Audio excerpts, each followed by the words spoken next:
नमस्कार.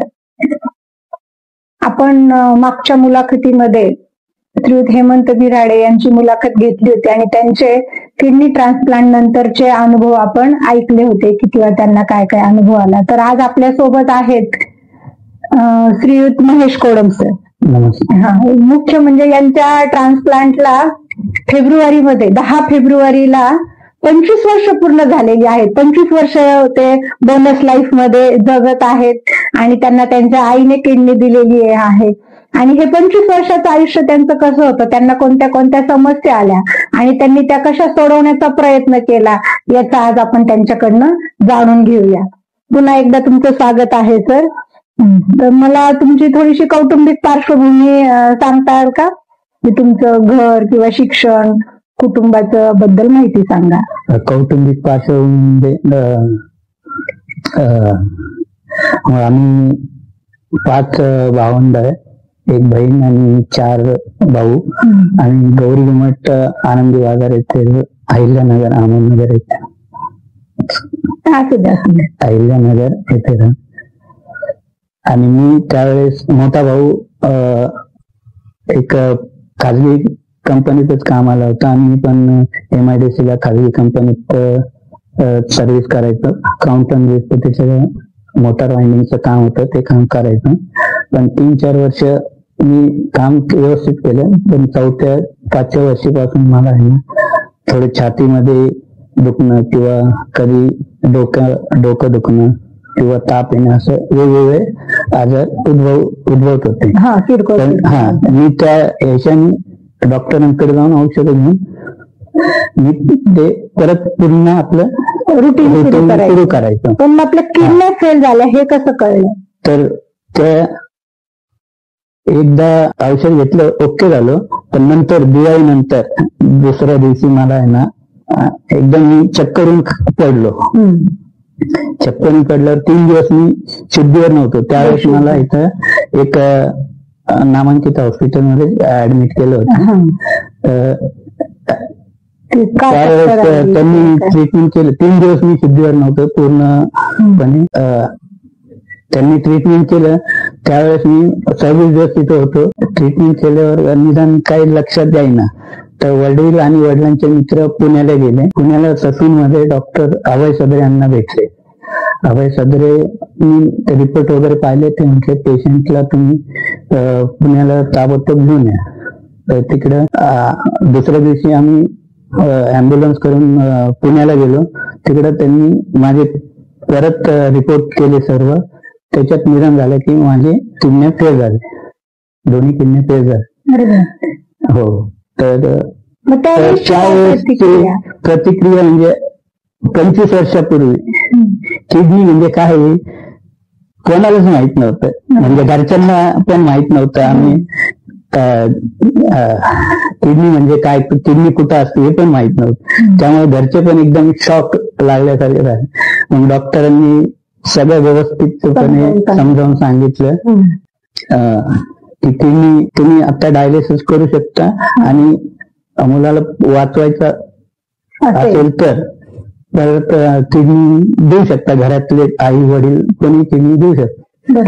तर आई क्षणाचा विचार न करता तयार झाली किडनी द्यायला. तुम्हाला जरा भरून आलंय, साहजिक आहे आता. आणि आईने आणि तुमचं मन सुद्धा आता 25 वर्षापूर्वीच्या अवस्थेमध्ये गेलंय. बरोबर आहे, साहजिक आहे तसं वाटणं की आईने त्या क्षणी लगेचच. आणि कुठल्याही आईला वाटतच ना की आपला मुलगा वाचला पाहिजे, म्हणून मग तुमची आई लगेच किडनी द्यायला तयार झाली. आणि मग तेव्हाचा जो खर्च वगैरे त्यावेळेस मग साधारण डिसेंबर मध्ये इनलॅक मध्ये ऍडमिट केलं. तिथे डॉक्टरांनी सर्व. कुठल्या हॉस्पिटलला? इनलॅक बुधराणी हॉस्पिटल. इनलॅक बुधराणी एरवाडाला. तिथं डॉक्टर अभय सदर यांनी पुढील उपचार सुरू केले.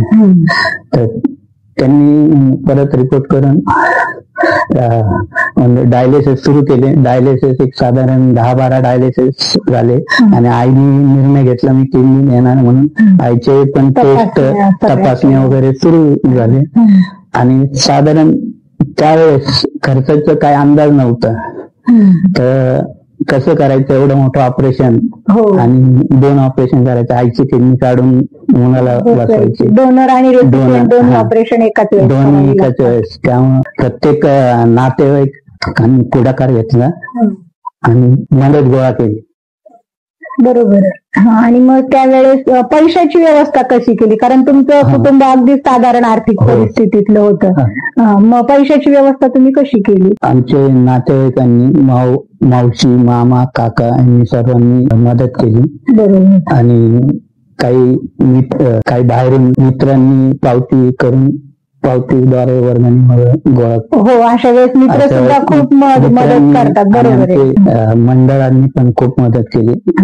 याद्वारे असे परत सदरे सरांनी पण सांगितलं की आपण मुख्यमंत्री निधीमधून, हो, आमदार निधी, खासदार निधी, मुख्यमंत्री किंवा अनेक NGO आहेत की त्यांच्याकडनं आपल्याला मदत मिळते. बऱ्याचदा काय होतं की ह्या गोष्टी माहीत पण नसतात. जे आपला खरं तर तो सुद्धा उद्देश आहे की आपल्याला ज्या अडचणी आल्या त्या इतर पेशंटना तशा अडचणी येऊ नयेत. खरं तर अडचणी येतातच, पण त्याचं प्रमाण कसं कमी करता येईल हाच खरा म्हणजे आपला उद्देश आहे. आपण प्रत्येक वेळेस डॉक्टरांशी ह्या गोष्टी बोलू शकत नाहीत आणि डॉक्टरांना एवढा वेळ पण नसतो की प्रत्येक गोष्टीसाठी ते आपल्याला वेळ देतील आणि बोलतील. पण त्यामुळेच आपण हे खरं तर सुरू केलेलं आहे. आणि मग त्यावेळेस तुमचं सगळं ऑपरेशन वगैरे पार पडलं. मग त्यानंतरची तुमची साधारण आता तुमचं जे कामाचं होतं अगोदर, तुम्ही MIDC मध्ये काम करत होते वाइंडिंगचं, मग तेच काम तुम्ही कंटिन्यू ठेवलं की बदल केला? ऑपरेशन साठी निधी गोळा करण्यासाठी सदरे सरांनी सांगितलं आपण आमदार निधी, खासदार निधी आणि पुण्यातील काही ट्रस्ट आहे ते मदत करतील. त्यांनी जसं त्या पद्धतीने सांगितलं त्या पद्धतीने मोठा भाऊ आणि मावस भाऊ यांनी त्या पद्धतीने कामाला लागून डोनेशन जमा केली. त्याच्यानंतर ऑपरेशन ची तारीख काढली. काय तारीख होती ती? 10 फेब्रुवारी 2000. 10 फेब्रुवारी 2000. म्हणजे आता 4-5 महिन्यापूर्वीच तुम्हाला बरोबर 10 फेब्रुवारी 2025 ला आपण तुमचा ट्रान्सप्लांटचा 25वा वाढदिवस साजरा केला. बरोबर. हो, म्हणजे हे 25 वर्ष यांच्यासाठी बोनसच आहेत, जे त्यांच्या आईने त्यांना पुनर्जन्मच दिलेला आहे तसं पाहिलं तर. अगदी. आणि त्यावेळेस मग ऑपरेशन नंतर नगर पुन्हा प्रवास इन्फेक्शन होऊन आम्ही 3 महिने तिथंच होतो. त्यावेळेस आता आईचं पण ऑपरेशन झालं, माझं पण ऑपरेशन झालं. माझी मोठी बहीण आणि मोठा भाऊ ते तिथंच राहून आमच्या दोघांच्या कडे लक्ष देत होते आणि त्यांनी आमचे म्हणजे माझी खूप काळजी घेतली. त्यावेळेस ते पूर्ण 3 महिने पुण्यालाच होते आणि माझे औषध टायमावर, जेवण वगैरे सगळं ते पाहिजे. हो, अगदी आपण म्हणतो ना की मोठी वहिनी ही दुसरी आईच असते, तर तुमच्या त्या मोठ्या वहिनीने तुमच्या आईचीच भूमिका बजावली. बरोबर. साधारण म्हणजे आता पण मला काय पाहिजे काय नाही ते लक्ष देतात. आणि त्याच्यानंतर माझं ऑपरेशन नंतर साधारण माझं 8 वर्षांनी माझं लग्न झालं. मध्ये तुमचं तिकडून आले तुम्ही 4-5 महिने पुण्यात राहून नंतर आल्यानंतर मग तुम्ही ते MIDCतलं काम पुन्हा सुरू केलं की तुमचं कामाचं स्वरूप बदललं? मी ऑपरेशन पुण्याहून आल्यानंतर 1 वर्ष पूर्ण क्वारंटाईन मध्ये होतो. एक रूम मध्ये मी एकटा सेपरेट होतो. माझ्याला कोणी भेटायला जरी यायचं असेल तर बाहेरून भेटायचं. इन्फेक्शनचा धोका पूर्ण काळजी घेतली होती त्यावेळेस 1 वर्ष. आणि साधारण 5-6 वर्ष पूर्ण मास्क वापरला. आणि आज पण मी उकळलेलं पाणी पितो आणि बाहेर कुठं जरी गेलो तरी घरून डबा वगैरे घेऊन जातो आणि उकळलेलं पाणी सोबत घेऊन जातो. तुम्ही व्यवसायाचं कसं केलं? तर 1 वर्ष मी पूर्ण आराम केल्यानंतर दुसऱ्या वर्षी मी थोडं बाहेर फिरू राहिलो. त्याच्यानंतर औषधाचा खर्च खूप वाढ.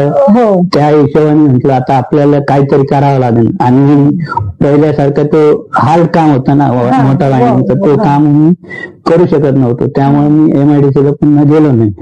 तर मी इथे छोटा एक सिजनेबल व्यवसाय सुरू केला. सुरुवातीला पतंग विकले, नंतर राखीचा व्यवसाय, राखी पौर्णिमेच्या दिवसात राखीचा व्यवसाय, राखी आज पण विकतो मी. 25 वर्ष झाले राखी आज पण दरवर्षी विकतोय. आणि असे दिवाळीला घरी फटाके सीझन प्रमाणे जसं वेळ असेल तसं करावंच लागतं, कारण किडनी पेशंटला खर्च खूप असतो आणि माणसाला ना सगळ्या प्रकारचे काय म्हणतात ना नाटकं करता येतात, सौंद आणता येतात, पण पैशाचं सौंद नाही आणता येत. बरोबर आहे. हा. आणि त्यानंतर मग मोठा भाऊ केमिकलचं थोडं ज्ञान असल्यामुळं त्यांनी ना आपल्या घराजवळचं दुकान सुरू केलं केमिकलचं. मग त्याच्यानंतर त्यांच्या हाताखाली मी थोडं ट्रेन झालो. आणि कशा स्वरूपाचे ते केमिकल आपले घरगुती ऍसिड, फिनेल वगैरे, लिक्विड सोप बनवणे, फिनाईल बनवणे, म्हणजे घरात लागणारे जे घरगुती साहित्य, म्हणजे टॉयलेट क्लीनर, साबण वगैरे, सर्फ वगैरे, ते व्यवसाय सुरू केलं. 1 वर्षानंतर मग उपनगरात मी स्वतंत्र दुकान टाकलं. त्या पद्धतीने मग आपलं चालू आहे. आणि मग आता त्यानंतर आता तुमचं ऑपरेशन झालं, तुमचा व्यवसाय सुरू झाला, परंतु एक गोष्ट अशी होती की तुम्ही अविवाहितच होता. हो. ज्यावेळेस तुमचं ट्रान्सप्लांट, एक प्रश्न राहिला विचारायचा, त्यावेळेस तुमचं वय किती होतं 2000 साली? माझं वय 24 होतं. 24 वर्ष आणि लग्न अविवाहितच होते. आणि मग त्यानंतर तुम्ही विवाहाबद्ध सुद्धा झालात. मग काय ती स्टोरी सांगा ना जरा आपल्या प्रेक्षकांना. ऑपरेशन 25 वर्षापूर्वी किडनी म्हणजे माहित नव्हतं लोकांना, आणि किडनी ट्रान्सप्लांट झालं माझं. आणि आम्ही पद्मशाली कुटुंबातून येतात, तेलंगणातून इकडे आलो, सेटल झालं. आणि आता एक 4-5 वर्ष झाल्यानंतर घरचे म्हटले आपण संशोधन करायला पाहिजे, महेशचा विवाह कर. त्या पद्धतीने आई वडील मुलगी शोधायला लागले. त्याच्यानंतर 2-3 स्थळ पाहिले. त्यांनी म्हटलं अरे किडनीचं ऑपरेशन झाले, नकार दिला. त्याच्यानंतर एक जवळचे नातेवाईक होते, त्यांच्या मध्यस्थीने मुंबईचं एक स्थळ आलं. मग त्यांनी ते मुलीला सर्व परिस्थिती बॅकग्राऊंड सांगितलं, असं मग ती तयार झाली. ते तयार झाल्यानंतर 2008 साली आम्ही विवाहबद्ध. म्हणजे तसं पाहिलं तर त्यांचं सुद्धा खूप म्हणजे कौतुक करण्यासारखी गोष्ट आहे की आजही मला दुकानामध्ये माझी पत्नी दुकानामध्ये माझ्या सोबत असते, मला दुकानात हातभार लावते, मदत करते. आणि त्यामुळं मी दुकान मध्ये निश्चिंत राहत. बरोबर आहे. आता त्या सहचारिणी म्हणून त्या त्यांचं हे करतात, आणि खरोखर त्यांचं कौतुकच आहे की तुम्हाला म्हणजे किडनी ट्रान्सप्लांट झालेल्या पतीचा त्यांनी स्वीकार केला आनंदाने. मी भेटलेली आहे त्यांना मागे, की अतिशय आनंदी असतात नेहमीच ते, आणि त्या तुम्हाला मदत सुद्धा करतात दुकानात. ही खूप चांगली गोष्ट आहे तसं पाहिलं तर. आणि आता अशा पद्धतीने तुमचं जीवन चालू आहे. अजूनही तुमचं जॉईंट फॅमिलीच आहे, एकत्र कुटुंबच आहे? अजूनही जॉईंट फॅमिली. 2013 साली आईला थोडा प्रॉब्लेम झाल्यामुळे रिझॉल्व मध्ये ऍडमिट केलं होतं. त्यावेळेस डिस्चार्ज आदल्या दिवशी अटॅक आल्यामुळं आई वारले. त्यावेळेस मग आईने तिकडे रिझॉल्व 26 जानेवारी होती त्यावेळेस, आणि तिकडे शिबिर होतं, त्यामुळे तिकडे नेत्रदान पण केलं आईने. बघा, म्हणजे तुमच्या आईने तुमच्या, तसं पाहिलं तर लोक म्हणतात की अवयव जर काढून घेतले तर स्वर्गात जागा मिळणार नाही वगैरे. आता ह्यांची आई ते 2013 साली गेलेली, पण मी तर म्हणते की ह्यांच्या रूपामध्ये सुद्धा, यांच्या किडनीच्या रूपामध्ये त्या आहेतच. आणि विशेष म्हणजे त्यांनी नेत्रदान सुद्धा केलेलं आहे. म्हणजे किती उच्च विचार. तुमच्या आई शिकलेल्या होत्या का? हा, शिकले. त्या जुन्या काळचे, कारण 7वी का 6वी पर्यंत. म्हणजे अल्पशिक्षित असून सुद्धा त्यांचे किती उच्च विचार. विडी कामगार होत्या बघा. पद्मशाली लोक खरंच खूप कष्टाळू असतात. तसं त्या म्हणजे विडी कामगार एक महिला जिने मुलाला किडनी दिली, आणि त्यावेळेस काही स्वतःच्या जीवाचा विचार नाही केला आणि नेत्र म्हणजे मरणोत्तर नेत्रदानाची सुद्धा त्यांनी इच्छा बोलून दाखवली आणि त्यांना हार्ट अटॅकने गेल्या. म्हणजे त्यांची किडनी व्यवस्थित होती, म्हणजे किडनी दिल्यामुळे त्यांना काही दिल्यानंतर 13 वर्ष व्यवस्थित राहिले आणि त्यामुळे ऍडमिट केलं, पण डिस्चार्ज त्याच्या दिवशी म्हणजे त्या वृद्धापकाळानेच गेल्या म्हणायचं. म्हणजे तसं साधारण त्यावेळेस 63 वय होतं त्यांचं, त्यावेळेस त्या गेल्या. तसं पाहिलं तर तशा कमी वयातच गेल्या, परंतु हार्ट अटॅक काय कुणाला येऊ शकतो. मग अवयव दानाचा आणि त्याचा काही तसा संबंध नाहीये. पण त्यानंतर सुद्धा तुम्हाला आयुष्यामध्ये बरेच चढ उतार आले तुमचे, त्याबद्दल थोडं सांगा बरं आपल्या प्रेक्षकांना. तुमच्या पाठीमध्ये गाठ झाल्याचं सांगितलं होतं किंवा अपघातही तुम्हाला 2-3 वेळा झाले. शहरातून इकडे उपनगरात दुकानात यावं लागतं, त्यामुळं माझे एकदा 2दा ऍक्सिडेंट पण झालेले आहे. तर पायाचा एकदा फ्रॅक्चर झाला, हाताचा 2दा फ्रॅक्चर झाला आणि त्यावेळेस मग ते ऑपरेशन करून झालं. आपले 2 ऑपरेशन झाले. तुमच्या हाताला मला पिशूला पण असेल ना, डाव्या हाताला? उजव्या हाताला पिशूला होता. उजव्या हाताला होता का? तो 2022 साली तो पिशूला बंद करून तो काढून टाकला रोजगार मध्ये. फिशूला मी सांगू इच्छिते की जनरली हाताला करतात डायलिसिसचा जास्त रक्तप्रवाह येण्यासाठी, आणि त्याला थोडंसं जरी काही टोचलं तर प्रचंड काही मिनिटात पूर्ण रक्तस्राव होऊ शकतो. त्याच्यामुळे त्याची सुद्धा आपल्याला वेगळी अशी स्पेशल काळजी घ्यावी लागते, नाही तर मग तो फिशूला सुद्धा बंद करावा लागतो. तसं यांच्या बाबतीत सुद्धा तो ऑपरेशन करून सुरू पण करावा लागतो आणि ऑपरेशन करूनच तो बंदही करावा लागतो. तसं यांचा बंदही करावा लागला तुमचा फिशूला. आणि त्यानंतर मी एक संध्याकाळच्या वेळेस असं रविवार होता, दुकानात येत होतो मी. माझ्या पद्धतीने मी स्लोप गाडी होतो, पण मागून एक हायट गाडी येऊन मला धडक दिली, मागून आली पाठीमागून, आणि त्यांनी मला धडक दिल्यामुळे मी खांद्यावर पडलो, डाव्या खांद्यावर. त्यांनी मागून येऊन धडक, त्यामुळे माझा हात फ्रॅक्चर झाला. खांदा फ्रॅक्चर झाला, पुढे निर्दबले. हात पासून साधारण 12 वर्ष झाले सूज असेच आहे. सूज अशीच आहे. पण असं हात घेऊन तुम्ही सगळे कामं करता? असं मी सध्या काम करतो. गाडी सुद्धा चालवता ना? गाडी कमी प्रमाणात चालवतो, स्वतःपुरतं टू व्हीलर गावातल्या गावात, असं फार काही असं काही. तुमच्या पाठीलाही काहीतरी गाठ झाल्याचं तुम्ही म्हणाला होता. गाठ झाली होती, तर ते पण आता एक 2 वर्षापूर्वी त्याचं ऑपरेशन केलेलं आहे. आणि टिश्यूलाच साधारण माझे 7-8 ऑपरेशन झाले. एवढे 7-8 ऑपरेशन होऊन सुद्धा तुम्ही एवढ्या हसऱ्या चेहऱ्याने आपल्याशी बोलता. इथं खांदा फ्रॅक्चर झाल्यामुळे, इथं नस दाबल्यामुळे इथं स्टेन टाकलेली, प्लास्टिक येतात ना त्या पद्धतीने स्टेन टाकले, पण ते सक्सेस नाही झालं. त्यामुळे ते आता तेव्हापासून पण हाताची सूज आहे. चला, आता ह्या गोष्टी काही कधी नाईलाज असतो, काही गोष्टी सोडूनच द्याव्या लागतात, तसं आहे. पण तसं तुमचं दैनंदिन जीवन चालू आहे, दैनंदिन जीवन व्यवस्थित चालू आहे. तर मग आता इतर जे पेशंट आहेत, जे डायलिसिसवर आहेत आणि त्यांना डायलिसिस पासून मुक्तता हवी आहे, कारण डायलिसिस म्हणजे खूपच त्रासदायक ती प्रोसेस असते.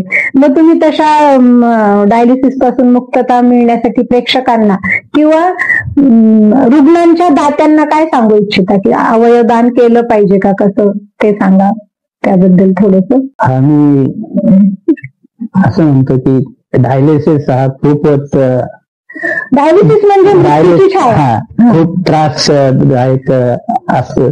त्यामुळे घरच्यांनी आपले आई वडील बहीण निर्णय घेऊन नाही ऑपरेशन करावा असं मला वाटतं. एक दुसरे पेशंटला पण नवीन जीवन मिळतं आणि याच्यापासून डायलिसिस पासून जे त्रास येते ते मुक्तता मिळते. डायलिसिस म्हणजे कायम मृत्यूच्या छायेतच, कारण डायलिसिसच्या काही होऊ शकतं, म्हणजे प्रचंड होऊ शकतं. डायलिसिसच्या वेळेस कधी डायरेक्ट आयसीयू मध्ये पण शिफ्ट करावं लागतं पेशंट.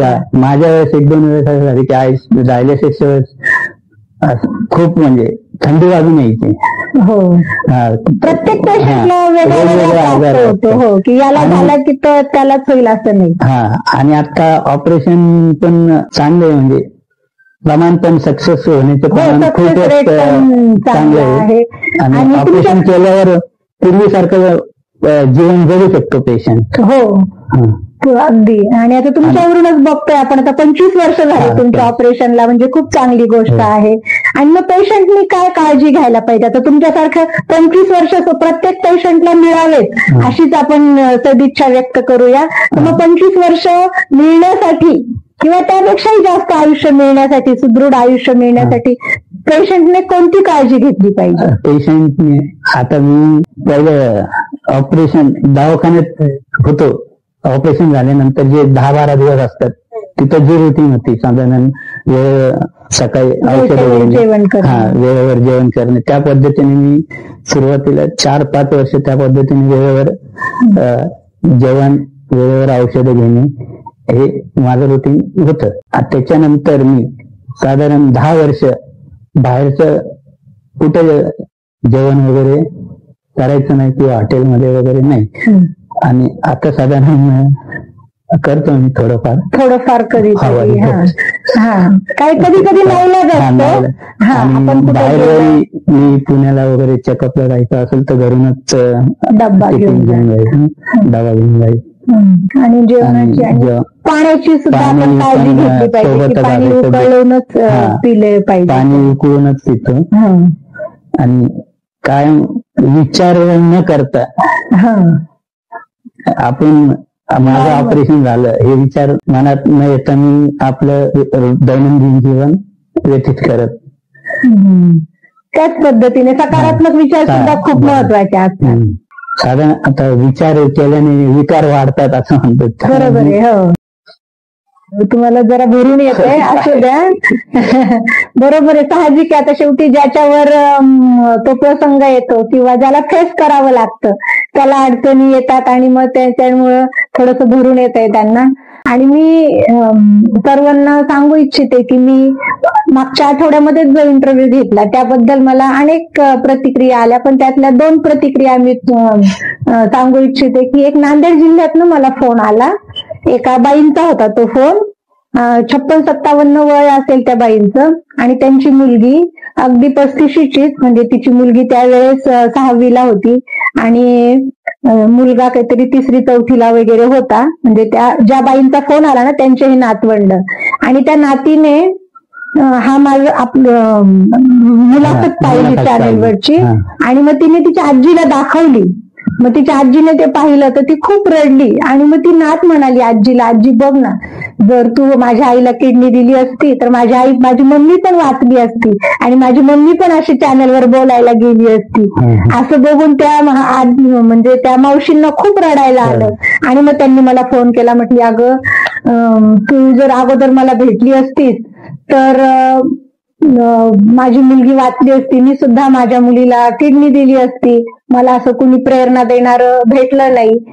म्हटलं आता जे झालंय त्याच्याबद्दल तर आपण काही करू शकत नाही, परंतु आता असंच कोणाला तरी प्रेरणा मिळेल हे एक. आणि एक आजच सकाळी मला श्रीरामपूरहून फोन आला होता, ते शिक्षक होते आणि त्यांनी सांगितलं की त्यांच्या एक नातेवाईकामध्ये महिला आहे, 32च वय आहे, तिची छोटी छोटी मुलं आहेत, शाळेत अशी 2री-3रीच्याच वयाची मुलं आहेत आणि तिलाही आता डायलिसिस सुरू आहे आणि डॉक्टरांनी ट्रान्सप्लांट सांगितलेलं आहे आणि तुम्ही त्यांना काय मार्गदर्शन करू शकता अशा पद्धतीचं. म्हटलं चालेल, मी जर काय असेल मी माझ्या परीने मदत करण्याचा प्रयत्न करेल. आणि ते सुद्धा शेतकरी आहेत, म्हणजे त्यांना आर्थिकदृष्ट्या सुद्धा कशा पद्धतीने मदत उपलब्ध होऊ शकते हे सांगेल. म्हणजे हा आपला खरं तर मूळ उद्देश आहे आणि तो आता काही अंशी थोड्या प्रमाणात का होईना सफल होताना दिसतोय. या नोटवर आता आपण थांबूया. नमस्कार.